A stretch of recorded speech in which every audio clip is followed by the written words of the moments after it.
Welcome to a new series I'm doing here. This came about because something I've been working on, and I never thought I'd get to see the pages for it. It's a resource guide. Now, the resource guide is going to focus on one TTRPG, uh, which would be Daggerheart, because I fell in love with it when it came about. But I wanted to do more than that. I wanted to, because I see people scrambling to do both Daggerheart and D&D and other TTRPGs for their IPs.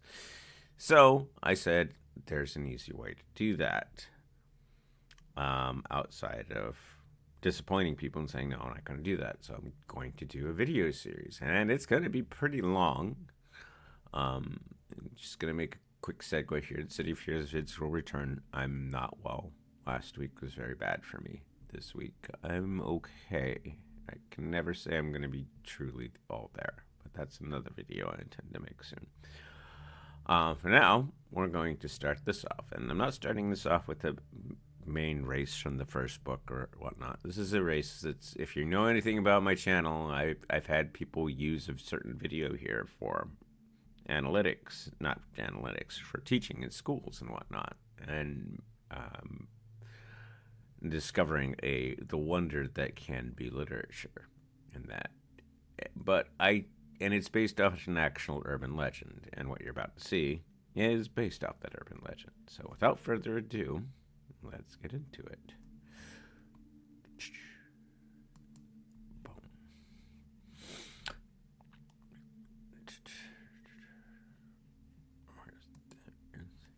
Tailypo.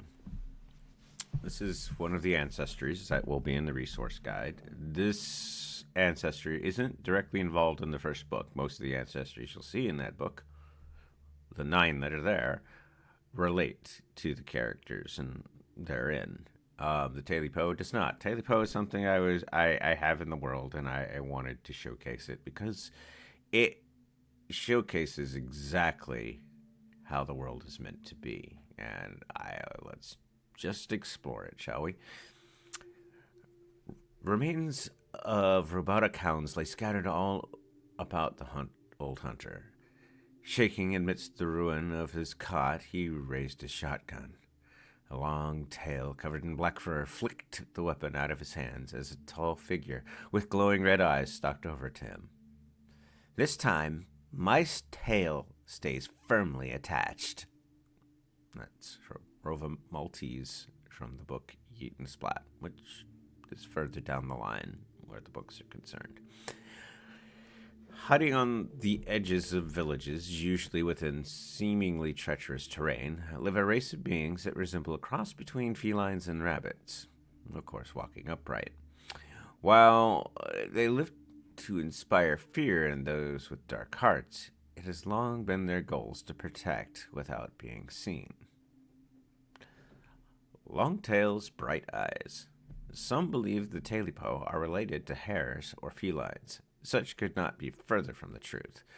The misconception lies in some of the physical similarities. However, any who meet a Tailypo up close easily confirm the ancestries are completely different.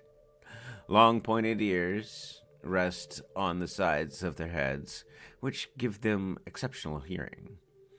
This trait, along with centuries of learning how to avoid others, make it near impossible to startle Tailypo. Aside from their glowing eyes, which seem to shift in hue depending on their mood, the fur-covered beings have one distinct feature that is also their most dangerous weapon, the very thing that gives them their namesake. Tails, which can be longer than they are tall, act as an extra appendage able to grab objects, allow the Tailypo to hang from perches, or even act as a whip to intimidate those acting in bad faith. There are even those that cover them in armor, making an already imposing enemy near terrifying to behold. The color of a Tailypo's fur can be dark purple, crimson, or even the deepest of onyx. A few rare instances of silver fur exist, but it is unknown what this means, as none seem willing to discuss it. all the time in the world. One truly odd thing about Tailypo is that none seem to know how long one lives. There are those among them that claim to have been around when it would be seemingly impossible for even races that live for centuries at a time. For Tailypo, time is something to be lived within rather than watched. They seem annoyed at those who care for the concept. However, they have come to enjoy celebrations supporting the dates of their births. But since it's more this is more recent, not many of them can accurately say how old they might be. Since their society is dedicated to remaining selfless in their endeavors, the Tailypo tend to hide away from other races.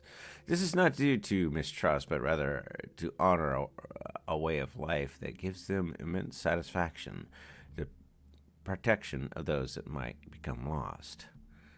While they may seem lithe and agile, they are also amazingly resilient. Centuries of living where others would not have given them not only a keen understanding of some of the most dangerous landscapes, but resistances to maladies that might waylay others.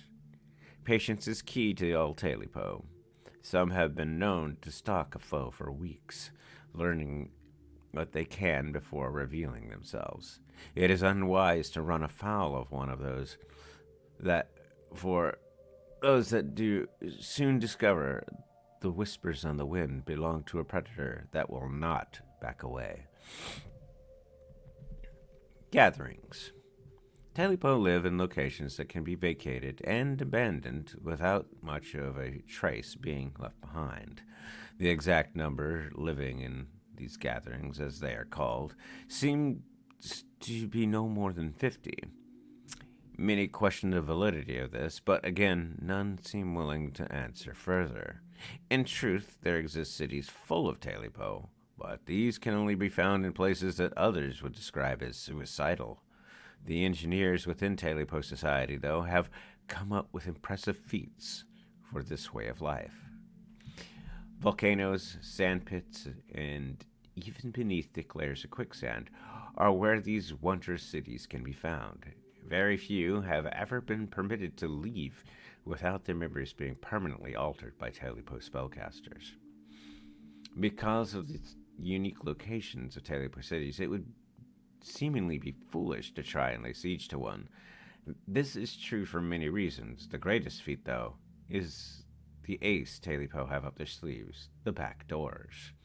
It is through these that they are able to evacuate and leave behind a surprise for the invading force. Well, actually, two. First, furniture automatons come to life to assault the intruders. While this new battle begins, the city begins to implode, with the enemies trapped to suffer one of many fates. Urban legacy. Before humans were removed from Earth, they compiled many urban legends. Some of these were twisted until the humans looked innocent in their dealings with the creatures in the stories. In the case of the hunter versus the long-tailed creature of the woods, the account was surprisingly accurate. The hunter, starving, spied the long tail and lopped it off to cook it for dinner. Taking exception to this, the Tailypo reversed the hunt, taking out the hounds and then the hunter himself. In some accounts, this was done after the man was setting down for the night. All that remained of the encounter seemed to be the rubble of the hunter's house. No trace of the man, his dogs, or the Tailypo were ever found. Yet aside from the strange whisperings on the wind, there persisted a glaring question. How did the urban pass down through the ages? Some thought the Tailypo whispered the stories to young children foolish to wander the swamps. But would this not invite more to hunt it? The truth of the whole legend lay in the secretive nature of the Tailypo. She had been in the swamp looking for the hunter, but he was far from human. He was of an ancient race, one that hunted others for sport. The Tailypo in legend had been sent to retrieve the hunter from Earth, where it was rumored he was hunting humans, even making sport of it. Upon her arrival, she spooked off the surrounding wildlife, wrecked his traps, and even foiled every attempt he made of coaxing humans into one of his games, all in the hopes of spurning him away from Earth. From there, the story unfolds as indicated, but the hunter had waited long into the early morning hours for a final confrontation with his adversary. Upon her arrival, he was sleep deprived and easily trapped. Instead of an easy capture, though, the cabin collapsed around them both. Relax. Both survived, fleeing back to their homeworlds. The Tailypo managed to lock Earth away from the hunters, as she escaped back to Mourn empty-handed.